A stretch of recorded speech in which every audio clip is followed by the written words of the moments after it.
जय हिंद दोस्तों। आज अपने पढ़ेंगे अपसेट फोर्जिंग और अपसेटर के बारे में, स्वेजिंग के बारे में और रोल फोर्जिंग के बारे में।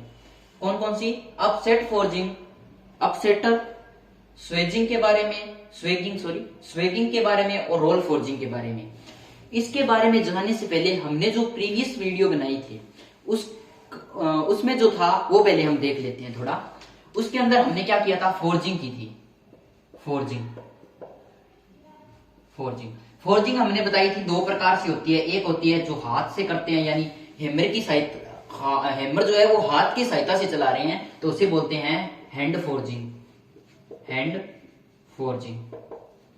और दूसरी जो हमने की थी फोर्जिंग वो थी मशीन फोर्जिंग। यानी हम फोर्जिंग दो टाइप से कर सकते हैं। फोर्जिंग का मतलब क्या होता है?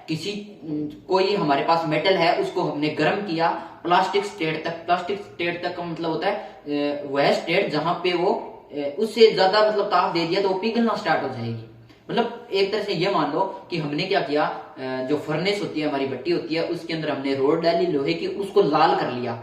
वो लाल जहां तक करते हैं वो हमारी एक तरह से प्लास्टिक स्टेट है। तो प्लास्टिक स्टेट तक गर्म करने के बाद उसे पीट कर थोड़े से या किसी भी पावर हैमर से उसे पीट कर और उसके शेप में परिवर्तन करना, हमें जो शेप चाहिए वो शेप बनाना, तो वो कहलाती है फोर्जिंग।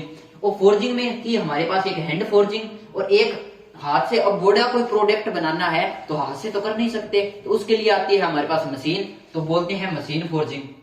एक होती है हैंड फोर्जिंग और एक होती है मशीन फोर्जिंग। मशीन फोर्जिंग भी दो प्रकार से बताई थी कि हो सकता है कि कोई हमें बड़ा पावर हैमर लाके किसी पे पटकना पड़े तो वो हो जाती है ड्रॉप, यानी ड्रॉप करवाना पड़े तो ड्रॉप फोर्जिंग।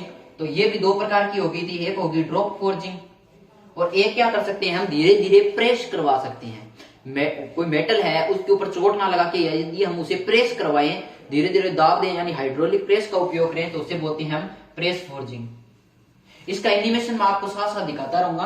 अब आगे देखो, ये फोर्जिंग तो आपके समझ में आ गई थी। अब प्रेस फोर्जिंग भी आपको समझ में आ गई। अब अपने देखते हैं अपसेटर फोर्जिंग, अपसेटर क्या होता है, स्वेगिंग क्या होती है और रोल फोर्जिंग क्या होती है। तो देखते हैं सबसे पहले हम अपसेट फोर्जिंग के बारे में।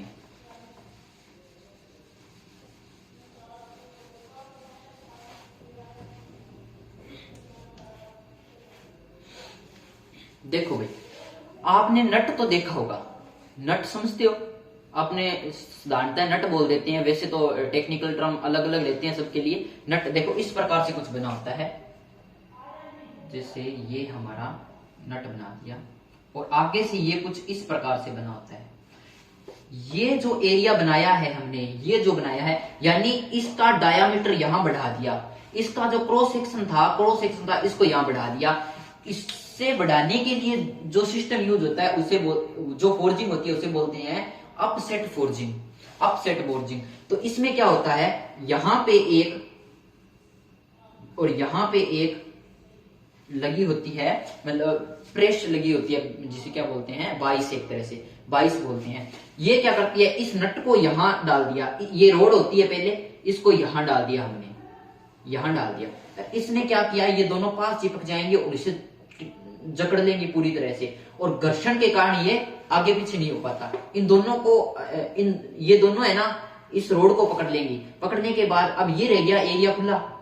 यहां पे कुछ इस प्रकार से डाई बनी होती है, ये पूरी तरह जैसे, क्योंकि हमें क्या करना है, इस भाग को यहां ऐसे बनाना है इसकी तरह। तो यहां पे क्या होगा, यहां पे एक लगी होगी हमारी मशीन, यानी हैमर। मान लो ये हमारा हैमर लगा है, ये इसके ऊपर आके चोट लगाएगा, तो इसे फैलाकर क्या कर देगा, इसे फैलाकर ये यहां भर देगा और हमारा जो नट बोल्ट है वो नट जो है वो तैयार हो जाएगा इस प्रकार से। तो ये जो सिस्टम, ये मशीन जो है ये हॉरिजॉन्टल चलती है, यानी क्षैतिज रेखा में चलती है, ऐसे ही चलती है।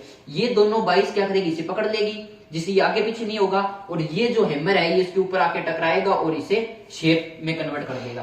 तो ये जो मशीन होती है इसे बोलते हैं अपसेटर मशीन, अपसेटर मशीन। तो अपसेटर मशीन पे जो फोर्जिंग होगी उसे बोलेंगे अपसेट फोर्जिंग, और जो ये मैकेनिज्म यानी ये जो मशीन है जिसपे ये अपसेट फोर्जिंग हो रही है उसे बोलेंगे अपसेटर मशीन। ये होता है अपसेट और ये होती है अपसेटर। ये हॉरिजॉन्टल चलती है, इस प्रकार से बनेंगे। ये नट जो बनाते हैं हम, शाफ्ट वगैरह बनाते हैं, जैसे आपने देखा होगा इंजन होता है, इंजन के अंदर जो वाल्व लगे होते हैं उसका शेप कुछ इस प्रकार होता है। ये वाल्व कुछ इस प्रकार होता है और यहाँ पे ये इस प्रकार से वाल्व बना होता है। तो यहाँ पे जो ये ऊपर शेप दिया हुआ है ये अपसेट फोर्जिंग ही होती है। ये शेप देना ही अपसेट फोर्जिंग होता है। ठीक है, अब आगे समझते हैं हम स्वेगिंग के बारे में। अब देखते हैं स्वेगिंग के बारे में। स्वेगिंग में क्या होता है, आपने रॉयल इनफील्ड का जो मोटरसाइकिल वो देखा होगा, बाइक देखी होगी। बाइक में क्या होता है, जो उसका साइलेंसर होता है वो कुछ इस प्रकार बना होता है। जैसे यहाँ पे मैंने साइलेंसर निकाला और लास्ट में क्या होता है, कुछ यहाँ से इस प्रकार बना होता है। यानी यहाँ से थोड़ा सा इसको टेपर किया जाता है और ऐसे बनाया जाता है। या मान लो हमारे पास एक पाइप है और एक दूसरी पाइप है, एक और पाइप है। यहाँ हमें क्या करना है, इस पाइप को इसके ऊपर चढ़ाना है। तो हमें क्या करना पड़ेगा, इसके डायामीटर को थोड़ा कम करना पड़ेगा। यानी यदि मैं इसका डायामीटर कुछ ऐसे कर दूं तो ये पाइप जो है ये इसके ऊपर चढ़ जाएगी, इसके ऊपर फिट हो जाएगी। तो इसे फिट करने के लिए ये जो फोर्जिंग करनी पड़ रही है इसे बोलते हैं हम स्वेजिंग। अब एक और देखो, जैसे मान लिया कि हमारे पास एक जो इसका लोहे का कुछ हमारे पास मेटल है, पूरा लोहा है। उस लोहे को हमें गोल शेप देना है, बिल्कुल गोल शेप देना है। गोल शेप देने के लिए अपने क्या करेंगे, उस मेटल को क्या करेंगे, यहां पे एक स्वेज होगी, गोल शेप देना था, इसके अंदर आकृति एक शेप कटी होगी इस प्रकार से। इसे बोलेंगे हम लोअर स्वेज। ये होता है लोअर स्वेज। इसके ऊपर एक स्वेज और होगी जिसे बोलेंगे हम अपर स्वेज। अपर स्वेज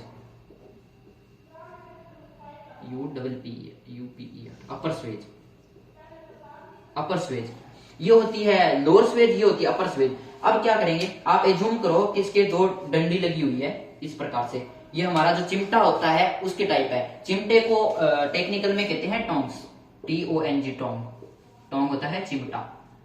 जो लोहार यूज करते हैं किसी मेटल को गर्म कर लिए वो होता है चिमटा।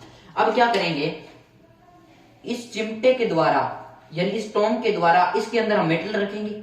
मेटल रखने के बाद इसे, ये हो गया लोअर स्वेज, ये होगा अपर स्वेज। ये मान लो एक डाई है, ये लोअर डाई है, ये अपर डाई है। इन दोनों के बीच हमने रख दिया मेटल। और अब क्या करेंगे, हैमर से इसके ऊपर चोट लगाएंगे। ये आपको एनिमेशन दिखता होगा, हैमर से चोट लगाएंगे। हैमर से चोट लगाएंगे और धीरे धीरे इस चीज को घुमाते जाएंगे। तो ये क्या करेगा, ये धीरे धीरे शेप चेंज होती जाएगी और ये गोल हो जाएगा पूरी तरह। इसे बोलते हैं स्वेगिंग। ठीक है, आपने देखा होगा यहाँ पे अभी ये चल रही है रोड जो है धीरे धीरे उसको आगे से जो शेप है उसका पूरी तरह गोल हो रहा है। इसको चिमटे के द्वारा पकड़ा हुआ है और हैमर इसके ऊपर जैसे जैसे चोट लगा रहा है और ये गोल होता जा रहा है। इसे बोलते हैं हम स्वेगिंग। ये फोर्जिंग प्रोसेस है, स्वेगिंग फोर्जिंग। अब अपने देखते हैं रोल फोर्जिंग के बारे में। रोल फोर्जिंग एक फोर्जिंग प्रोसेस है। आगे हम रोलिंग प्रोसेस भी और पढ़ेंगे, उससे पहले हम देख लेते हैं रोल फोर्जिंग। आगे आने वाली वीडियो में हम जो रोलिंग प्रोसेस है उनके बारे में और ज्यादा पढ़ेंगे। तो ये रोल फोर्जिंग में क्या होता है, आपने गन्ने वाली मशीन देखी होगी जिसमें से गन्ना डालते हैं और जूस वाली जो मशीन होती है गन्ने का जूस निकालते हैं, उसमें क्या करते हैं, दो रोल काम करते हैं, एक अपर साइड और एक लोअर साइड। दो रोल काम करते हैं। ये रोल क्या करते हैं, एक दूसरे से विपरीत दिशा में घूमते हैं, कुछ इस प्रकार से ऐसे घूमते हैं और इनके बीच में जो हमारा गन्ना है वो उसके अंदर डाला जाता है और ये उसका जूस निकाल देता है बिल्कुल। ठीक है, इसी प्रकार से हमारी होती है रोल फोर्जिंग। रोल फोर्जिंग में क्या होता है, कुछ ये रोल ऐसे चलेगा, ये रोल ऐसे चलेगा। जब इसके अंदर इन दोनों रोल्स के अंदर मैंने क्या किया, कोई मेटल डाला, गर्म किया हुआ कोई मेटल डाल दिया यहाँ पे, तो ये मेटल इधर से जब निकलेगा तो इसका डायामीटर क्या हो जाएगा, कम हो जाएगा। जैसे हमने क्या किया, इतना बड़ा मेटल था, इसका डायामीटर इतना बड़ा था, मैंने इसके अंदर डाल दिया। अब ये मेटल क्या होगा, कुछ इस प्रकार से कन्वर्ट हो जाएगा, कुछ इस प्रकार से कन्वर्ट हो जाएगा। ये मेटल देखो इतना बड़ा था, क्रॉस सेक्शन इसका कम हो गया। अब मान लो इसका और क्रॉस सेक्शन कम करना है तो इन दोनों के बीच की दूरी कम कर देंगे और उसे फिर दोबारा टपाएंगे। ऐसे करते करते करते करते हम इसकी बहुत जितनी हमें शेप की जरूरत होती है उस शेप बना सकते हैं। अब मान लो कि हमें क्या करना था, एक रोड बनानी थी, एक हमें रोड बनानी है रोड का मतलब समझते हैं, कुछ बेलनाकार इस प्रकार की आकृति, पाइप टाइप, ये इस प्रकार की पाइप बनानी है। और हमें क्या करना है, इसके बीच में हमें कुछ उभरा हुआ भाग रखना था, ऐसा भाग रखना था। अब हम क्या करेंगे, अब हम ऐसा करेंगे, ये जो रोल बनाया था हमने, ये रोल बनाया था, इसको यहां से थोड़ा ऐसा बना देंगे और इस रोल को यहां से थोड़ा ऐसे बना देंगे और इन दोनों को एंटी क्लॉक, दोनों के विपरीत घुमा देंगे। विपरीत घुमाएंगे तो ये ऐसे जाएगा और ये ऐसे जाएगा। यहां हमने लगा दिया मेटल को, ठीक है। और जब ये मेटल यहां से जाएगा बाहर, यहां से बाहर निकलेगा तो इसका शेप कुछ यहां से जो हमें चाहिए था उस प्रकार का हो जाएगा, हमें जो शेप चाहिए उस प्रकार का हो जाएगा। ये मेटल इसके अंदर जाएगा, अंदर जाके ये यहां से बाहर निकलेगा, तो ये जो शेप हमें चाहिए, ये शेप एक तरह से हमें मिल जाएगी। यानी अब हमें क्या हो जाएगा, क्या मिल जाएगा, ये इसके अंदर है यहाँ पे, और ये शेप यहां बन जाएगा।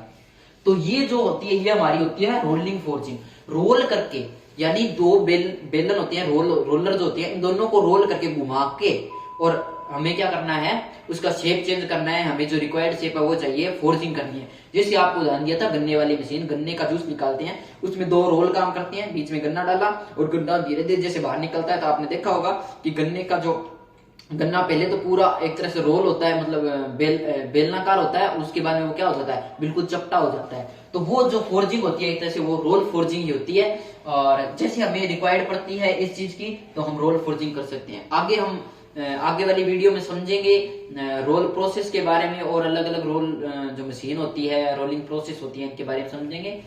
चलते हैं, अगली वीडियो में मिलेंगे। जय हिंद।